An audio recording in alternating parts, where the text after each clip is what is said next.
What is up, everyone? Mark here, and welcome to the Prepared Pantry, episode 7. Today, we're doing steak and potatoes. It's just not your ordinary steak and potatoes, it's advanced steak and potatoes, because we're going to be cooking our steaks sous vide. Literally French for under vacuum, but it's really about a lot more than that. So we'll talk about that a little bit more when we get started. First, I just want to thank you all again for continuing to support the channel and continuing to watch the videos, giving them a thumbs up. Please, if you have not subscribed yet, do click the red button down below or the watermark over in the corner. When you do, make sure you hit the bell icon so you get a notification every time I have a new video out. All right, let's get cooking. Okay, so before we get started, I just want to say a few things about food safety and cooking to the proper temperature. So until very recently, the USDA was recommending that for whole cuts of whole muscle protein like steak, that it be cooked to 160 degrees to ensure that all pathogens that could possibly be in there were killed. That makes a steak well done and not terribly tasty to a lot of people, myself included. I like a good medium rare steak. Now, as of May this year, that recommendation actually changed. And of course, nothing really changed there, just the recommendation. It's just as safe as it's always been. But the recommendation changed to 145 degrees with a 3-minute rest. And the reason for that 3-minute rest is that during that 3 minutes, it's staying at that temperature and sometimes even increasing a little bit because of carryover cooking, the mass of heat that the material has absorbed. The temperature can continue to go up a little bit even after you pull the meat out of the heat source.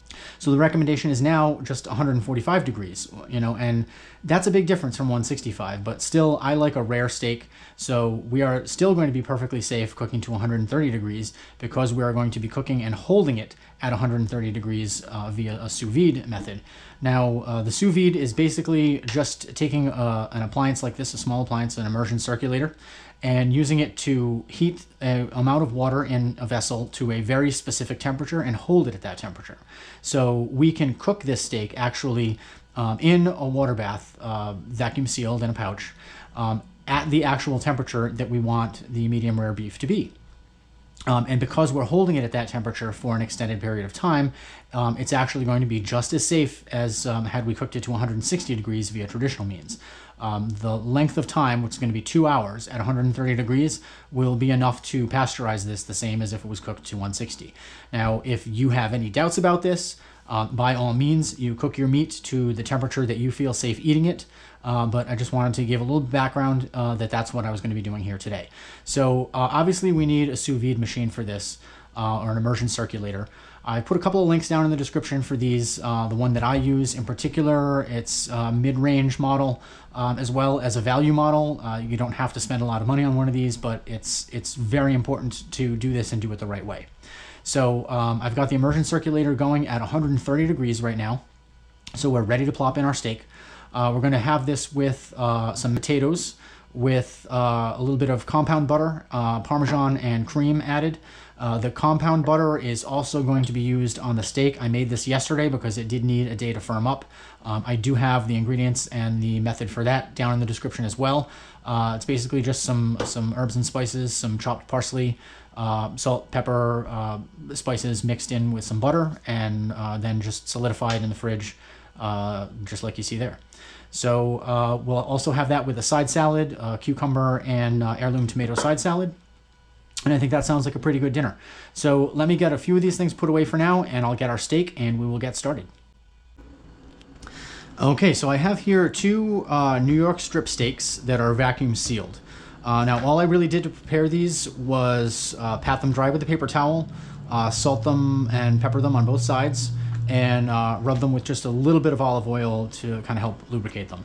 I placed them in the bag with the fat cap sides facing out and the meat sides facing in, just to make it as uniform as I can. You want to keep it all in one even layer if possible. It really reduces the cooking time. And that's really it. Now, you don't have to vacuum seal your meat for this. That's one of the things that, although it's called sous vide and it literally means under vacuum, doing this without air is only part of it. The main thing is that we are keeping this water at a very constant temperature, a very precise temperature throughout the duration of cooking. So we know that we will end up with a medium rare steak. And the great thing about this is that because we are cooking at the exact temperature that we want the meat to be, there's no overcooking. So, right, we're going to cook this for 2 hours because that's how long it takes to make sure that it's safe.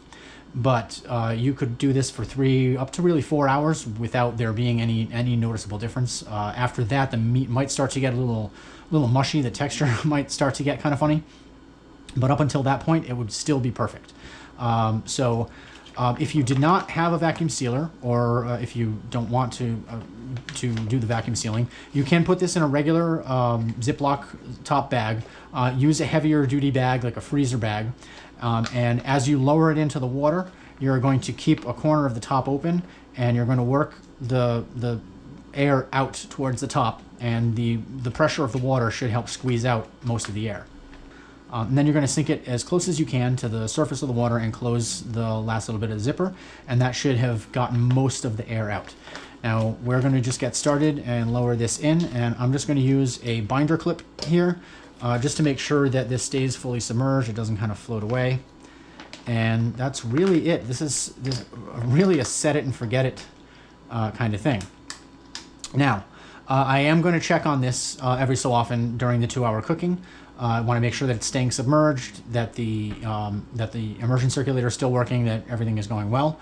But we'll come back here in about an hour and a half, and that is when we'll start making the potatoes. The potatoes are just going to get boiled in a bag also, but we're going to use a Ziploc bag for that, just to show that you don't have to vacuum seal things to do this sort of technique properly. And the potatoes are going to cook in the bag with the compound butter and the cream and the cheese, and the result will be absolutely amazing. All right, so I'll see you in about an hour and a half. Okay, so the steaks are coming along pretty nicely. I've got a pot of water getting up to a boil, and while that gets going, we're going to start on our potatoes. We're going to use a Ziploc bag for this, just a heavy-duty zip top bag.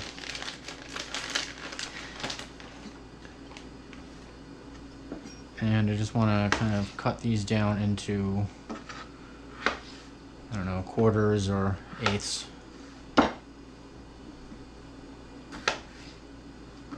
Small pieces is the point.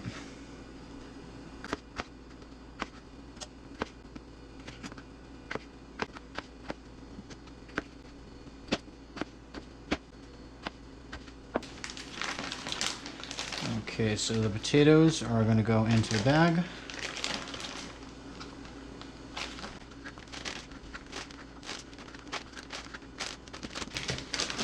I'm going to add the compound butter, the Parmesan, and the cream. It's a couple tablespoons of each.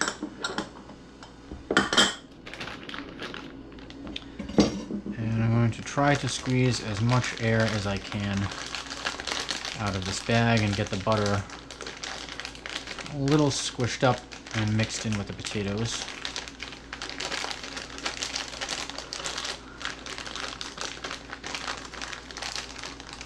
Press out as much air as I can, get this into kind of an even layer. I'm going to let more air out of this once we get it into the water. And we're going to lower it in.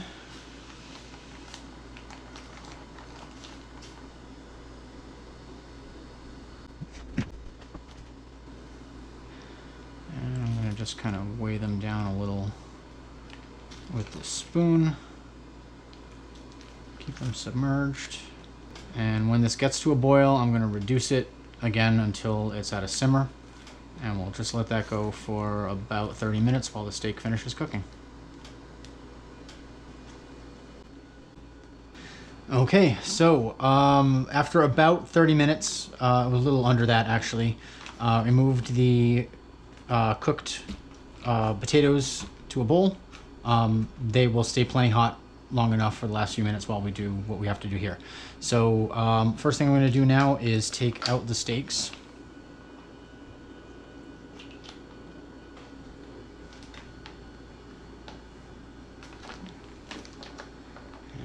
Pat off any excess water on the outside.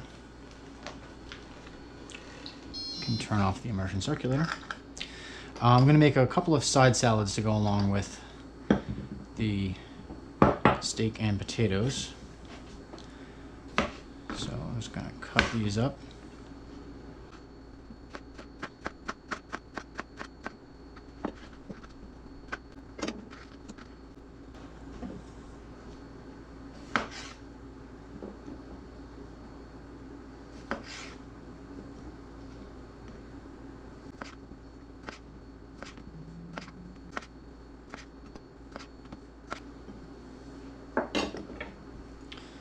Just give these a little toss. We'll toss them again when we season and dress them in a few minutes.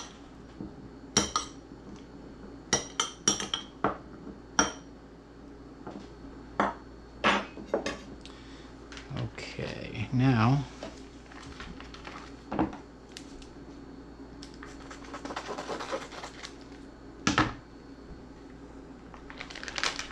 we want to pat our steaks dry.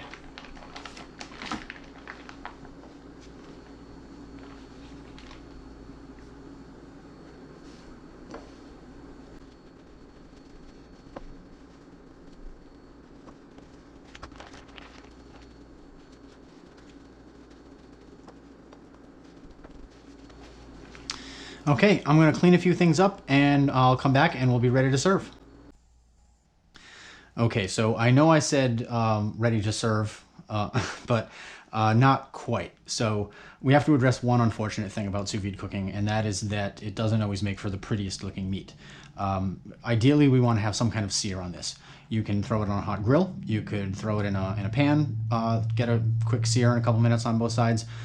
What I'm going to do is what tends to be done with good steaks in good restaurants, where blowtorch is just used to give it a quick color on both sides.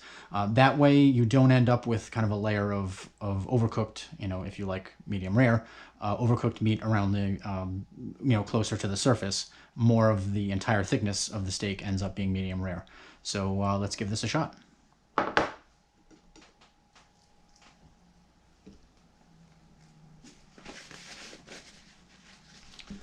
I know I already patted these dry, but a little bit of extra doesn't hurt because we're trying to develop a crust, and water is the enemy for that.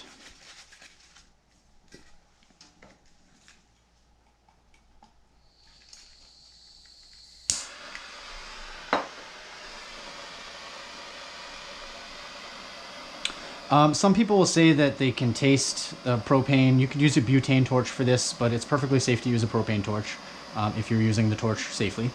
People cook on propane grills all the time, so I really don't see any problem with doing this.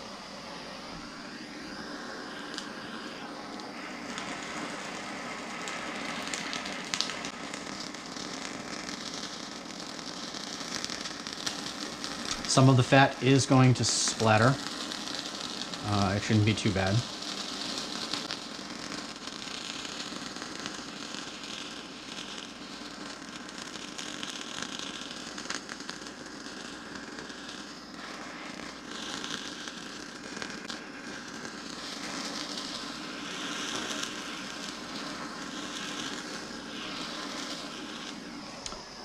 Let's get the other side.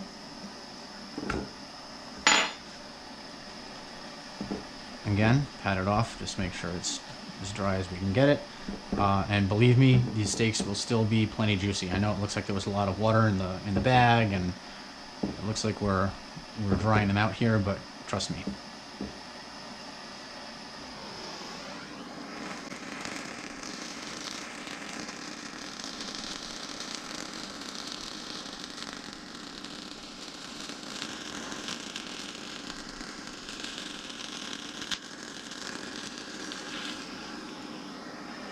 Don't forget the sides.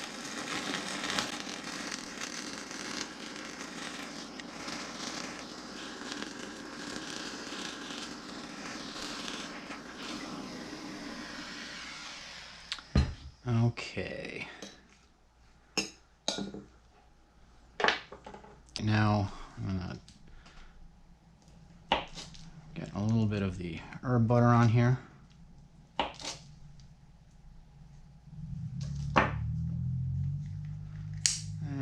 Torch that a little bit. Don't necessarily need the big torch for this.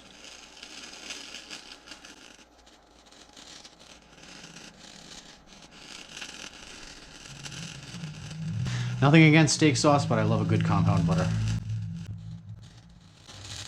Okay, the steak should be enough to melt the rest of that. Now the potatoes. I already went ahead and cut this open. And you're probably going to want to cut the bag open. You know, it doesn't necessarily develop leaks, but it will be kind of all misshapen and stuck together from, you know, boiling for, or near boiling for almost a half hour. So these have basically been poached in cream and herbed butter.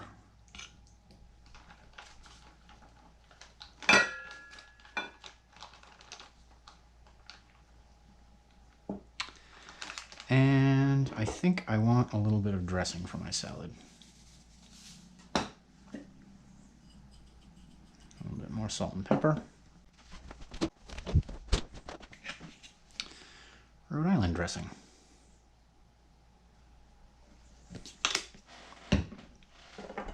All right, well, let's give the potatoes a shot. Yeah, see that? Let's just cut clear across it.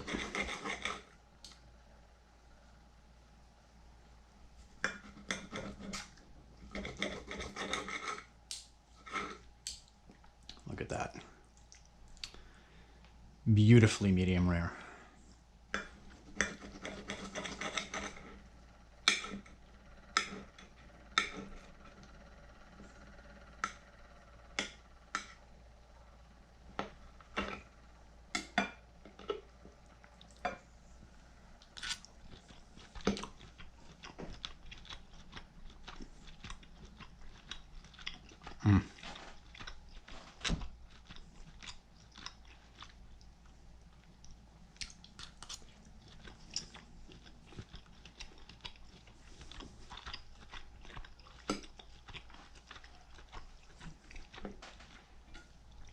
This meat is like butter, and not just because it's covered in butter. And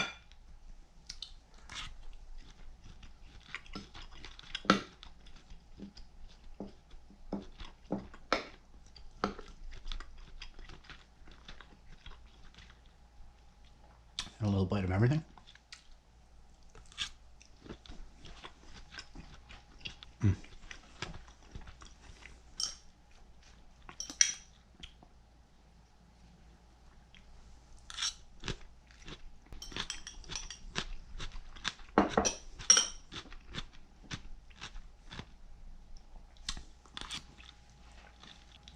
All right, guys, that's it for another one. If you like medium rare steak, I highly recommend this method. If you like this video, give it a thumbs up. We'll see you in the next one.